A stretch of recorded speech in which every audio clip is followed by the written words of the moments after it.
What is going on, everyone? My name is Andy. Welcome back to another FPL video. In this one, it's watch list time ahead of game week 25. So we're going to talk about some players that I've got my eye on, maybe for the transfers this week, possibly the next coming weeks as well, and why I'm thinking about bringing them in, especially for captaincy reasons for the first player as well. So if you do enjoy the video, give it a like, hit that subscribe button. I know not all the games are finished for game week 24, but I think it's not really going to matter too much for the players that I'm going to talk about in this video. So let's jump into it. All right, let's talk about Bruno Fernandes. We'll also talk about Man United and their woes right now after another, to be honest, disappointing result. Although performance-wise was maybe okay at times. We're going to talk about that in a second, okay? Let's talk about Bruno Fernandes first. So right now, I own, for the double game week in 25, De Gea, Trossard and Ronaldo. So two Man United players. And my original plan was just to not bring anyone else in because there's obviously double game week 26 to think about as well, and just captain Ronaldo. But what happened last night with the benching has kind of spooked me a little bit. Now, realistically, not too much has changed. Ronaldo has been benched at times this season. And if anything, right, you could frame it, okay, now he's had a bench in. Could he play both the games in 25 and then maybe be rested before the Champions League and let Cavani play against Leeds instead? That could happen, but maybe he plays Southampton, maybe Cavani then plays Brighton. Who knows, right? So I'm a little bit worried. Now, in terms of my transplants, and I'm sure a lot of people are considering this, which is why I'm talking about it now, I could just go straight to Salah, or I could get a stopgap and go in for Fernandes for the double. And then essentially, because I would do that, that would then cost me an extra transfer down the line. So bringing in Fernandes this week instead of Salah cost me 4 points. Now, obviously, Fernandes has 2 games, but then he only has 1. Whereas Salah has 1 game now and then he has 2. So over the next 2 games, they've got the same amount of games. So for anyone that says, ignore Man United, just go straight for Salah, I don't necessarily strongly disagree with that. But when you put captaincy into play as well, that kind of changes things. And I almost, maybe I'm just trying to justify it to myself, but if I'm bringing in Fernandes and I think he's a better captain than Ronaldo, which I'm undecided on, to be honest, at the moment, but if that's what I think by the deadline, then I think it's worth the extra 4 points to bring Fernandes in. Because ultimately, Fernandes, I mean, famous last words, but he's almost certainly going to play both of those games. It's very rare that he's rested, especially with this switch of formation. And we don't really need to keep talking about it, right? It's happened for a few games now, but they have switched formations, and Fernandes is a pretty regular player in that. Maybe not so much when they were doing the 4-2-2-2. So I think now, you know, I think Ronaldo is worrying me enough, I would say, to not really want to captain him. And I could just go for a single game week player. I could just bring in Salah and captain him against Burnley. But I don't want to do that. I want to captain a double game week player. I'd even go as far as saying I'd even captain De Gea, to be completely honest with you. But Fernandes just feels a bit more exciting. So I am considering bringing him in.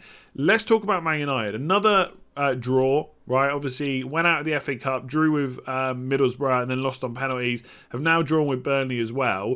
I don't think maybe game state came into it a little bit, right? Because had the goal not been chalked off, where I don't know, I thought it was a little bit soft, the foul that was given against Pogba, but whatever, right? But if that goes in, it's then 2-0. And then suddenly Burnley are having to chase the game. That kind of plays into Man United's hands and the game goes a bit differently. Whereas what happened is Man United absolutely, I would say, smashed it in the first half. I thought they were really good, right? I think most people did. And then Burnley get a quick goal in the second half. And then Man United just never got back into it. So in some ways, like, I'm not worried about Man United because I think they got way more than enough kind of shots and attempts against Middlesbrough. Way more than enough against Burnley. Enough of them just didn't go in the net, which happens in football sometimes. But that second half against Burnley does worry me a little bit. But ultimately, I think they've actually been playing okay in the last few games. Like, I'm looking at the expected goals. So it's 2.1 expected goals for Man United versus 0.6 for Burnley. Obviously, Middlesbrough I don't have the numbers for, but from watching the game, Man United had so many more chances again, especially in the first half. Maybe there's just a little bit of an issue with prolonging that performance into the second half, which is obviously not good, especially when you've got games in quick succession.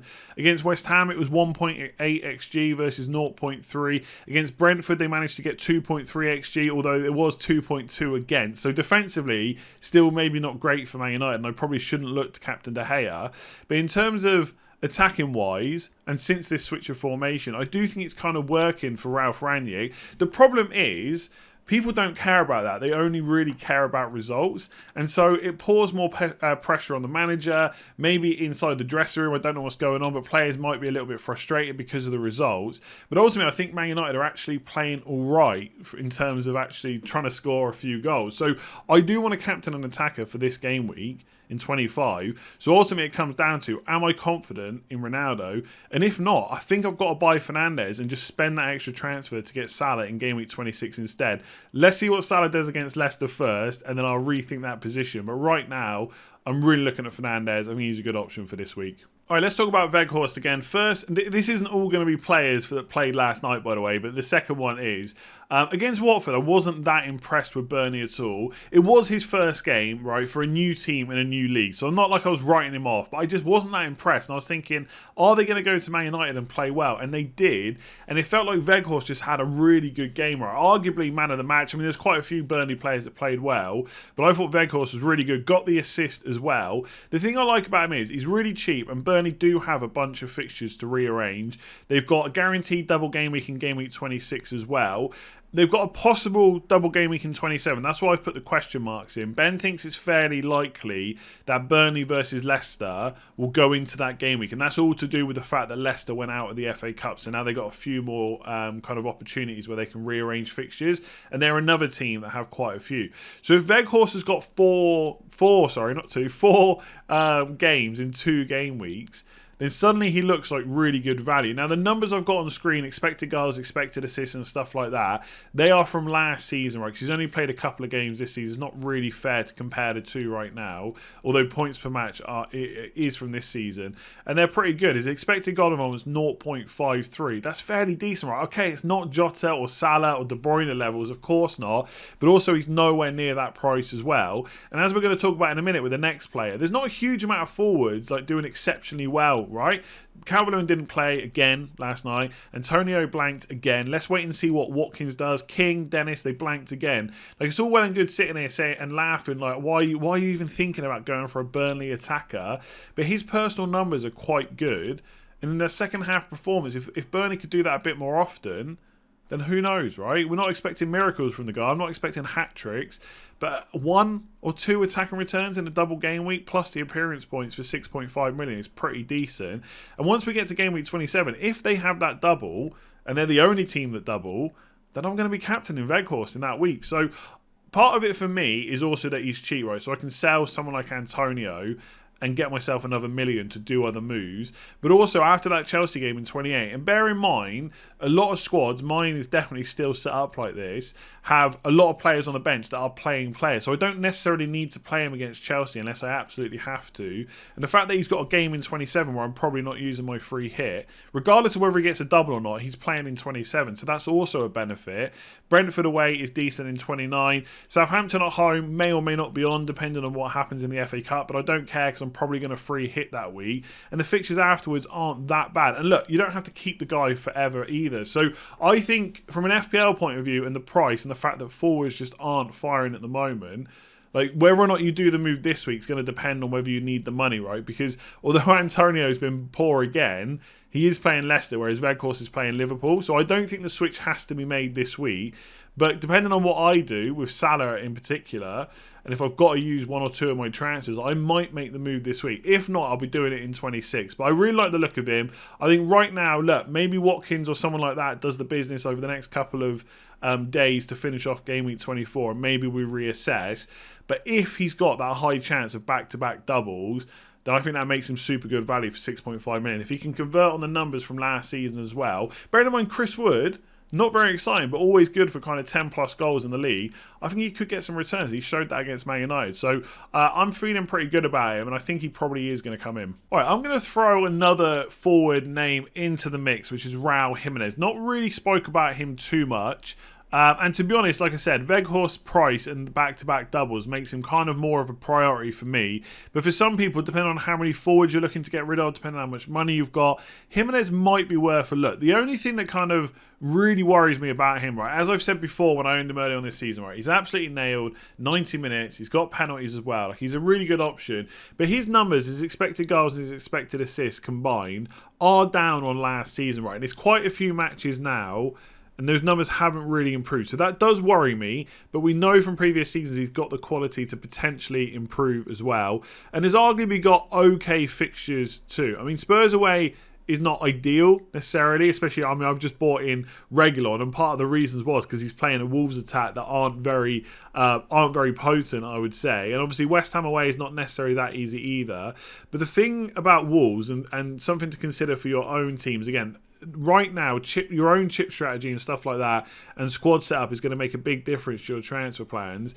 They do double in 26. Leicester at home is not a bad fixture. Arsenal away may be a bit trickier for sure. And obviously they've got the game in 27 as well, and some people aren't going to want a free hit. Even though it's West Ham, at least he's playing. And they also play in Gameweek 30, and that game's against Leeds, which is a pretty good fixture as well. And in between that, right, Everton with Lampard just conceded 3 to Newcastle. Like, conceding 3 goals to Newcastle. I know they've got some new players in the squad, but Everton's still poor, I would say. And Crystal Palace at home, again, not great, not bad either. So I think the fixtures are okay. The fact that he's got a double, no blank in 27 or 30 is pretty good. I just worry about those underlying numbers. Can he kind of, I don't know, start taking more shots, more quality shots, and just and basically have a bit more goal threat? We know what he can do from the past, but just has he shown enough this season? Like, what I will say to kind of counter my own argument about Jimenez is, when I look at a defender, if one of their games is Wolves at home, I always think like that's pretty good for a clean sheet, which doesn't tell you a lot about the attack. But again, I come back to the forwards. I've got Ronaldo, King, and Antonio, and to be honest with you, I don't really like any of them right now for multiple reasons, including the amount of transfers I have and stuff like that. I'm probably going to hold on to King. I'll probably hold on to Ronaldo because he's got a double and just hope that he starts both. I'll probably hold Antonio for this week as well because he's got Leicester.